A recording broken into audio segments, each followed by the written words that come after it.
বিয়ের আগে নিজেদেরকে পবিত্র করে নিয়ে না, যদি অপবিত্র জীবনেও থাকেন বিয়ের আগেই নিজেকে পবিত্র করে নিয়ে।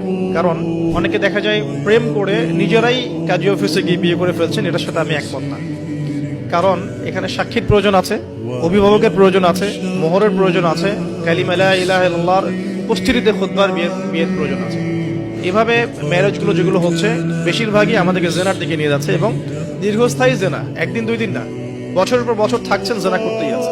একটা পয়েন্টস মিস করেছি, একটু টাচ করে দিই, যে বিয়ের আগে নিজেদেরকে পবিত্র করে নিয়ে নাকি, যদি অপবিত্র জীবনেও থাকেন বিয়ের আগেই নিজেকে পবিত্র করে নিয়ে। কারণ এটাই স্বাভাবিক যে একজন পবিত্র সত্তা আরেকজন পবিত্র সত্তাকে পাবে, এটাই স্বাভাবিক। অপবিত্রতা পবিত্রতা কখনো একসাথে হয় না, যদি একসাথে হয়ে যায় তখন বিশ্বযুদ্ধ লেগে যাবে আর কি। কথা বুঝতে পারছেন?